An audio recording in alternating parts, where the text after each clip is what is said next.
We did it! We finally did it!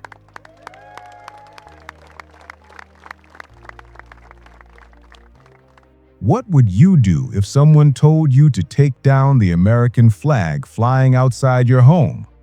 Most people would be shocked.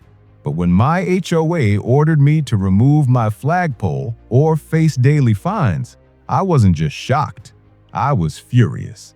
Because I'm not just a homeowner. I'm a combat veteran. And I wasn't about to let anyone tell me I couldn't fly the flag I fought for. I bought my house in this neighborhood right after retiring from the Army. 22 years of service, 3 deployments overseas, and more medals than I care to count.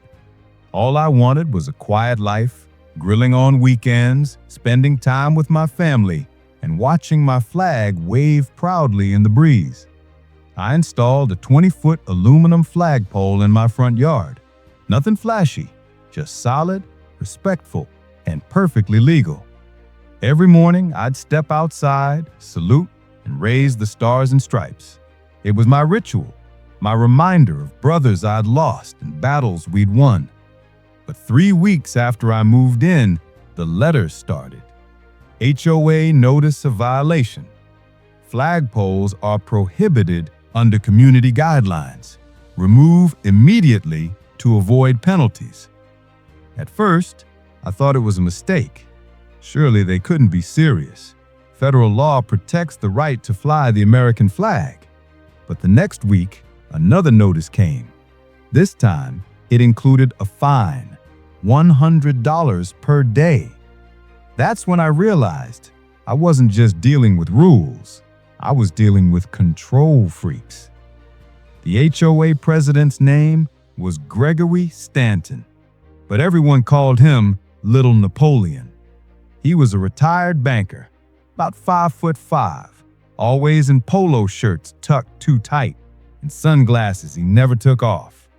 I caught him one morning walking past my yard, staring at my flag like it was a personal insult. "Mr. Stanton," I called out, "got a problem with Old Glory?" He pursed his lips. "The bylaws clearly state that permanent flagpoles are prohibited. You may fly a flag on a bracket attached to your house, but that monstrosity in your yard must come down." I walked up to him slowly, calm but firm. "With all due respect, sir, this isn't just fabric on a pole. This flag is why you get to walk around free, writing little rule books." Gregory sniffed. "Don't play the veteran card with me. Rules are rules." I leaned closer. And laws are laws.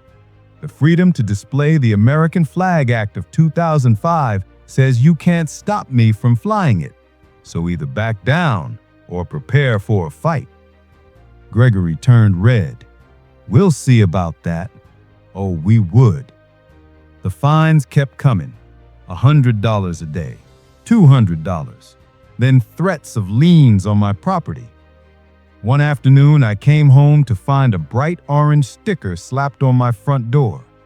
Final notice.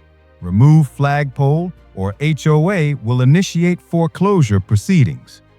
That was their mistake. They pushed the wrong man too far.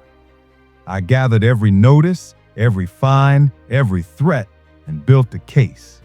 I also started talking to neighbors. Turns out, I wasn't the only one being bullied. One woman got fined $50 for having pink flowers instead of red ones. A man was written up for leaving his trash can out too long. Another family was threatened for building a small wheelchair ramp for their grandmother. The more stories I heard, the angrier I got.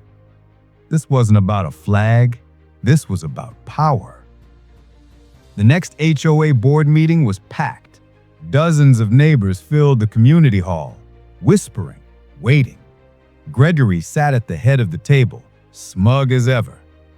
"First order of business," he announced, "Mr. Carter's continued violation regarding an unauthorized flagpole." I stood up slowly, wearing my army dress blues. The room went silent.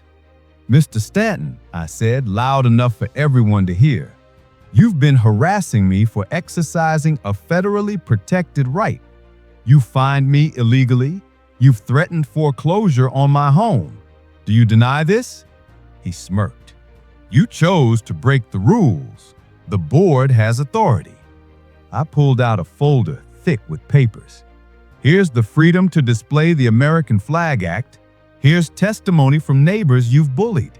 And here's a civil lawsuit already filed against you and the board for harassment, fraud, and violation of federal statute." Gasps filled the room. Gregory's face went pale. "You can't," he stammered. "Oh, I can," I cut him off, "and I will." 3 months later, we were in court. My attorney was a former JAG officer, sharp as a razor, patriotic to the bone. The HOA's lawyer tried to argue community aesthetics, but the judge wasn't buying it. After reviewing the evidence, the judge slammed down his gavel. HOA rules do not supersede federal law. Mr. Carter has every right to fly his flag. The fines are illegal, the foreclosure threats are void, and restitution must be paid. Furthermore, this court recommends removal of Mr. Stanton as HOA president for abuse of power. I turned to look at Gregory. He wasn't smug anymore. He looked like a deflated balloon. The neighborhood celebrated that night. Neighbors came by, shaking my hand, thanking me for standing up. One woman hugged me with tears in her eyes. My dad was a veteran too. "Thank you for reminding us what that flag means." The board voted Gregory out within the week. A new president was elected, a kind woman named Maria, who promised to restore fairness and common sense. As for me, every morning I still walk outside, raise my flag, and salute. But now, when the breeze catches it, I see more than just stars and stripes. I see freedom. I see victory. I see a reminder that sometimes you have to fight battles at home too. And this time, we won. What about you? If your HOA tried to take down your flag, would you fight back or give in? Drop your thoughts below. I read every comment. And don't forget to like, share, and subscribe for more HOA justice stories. Trust me, the next one is even wilder.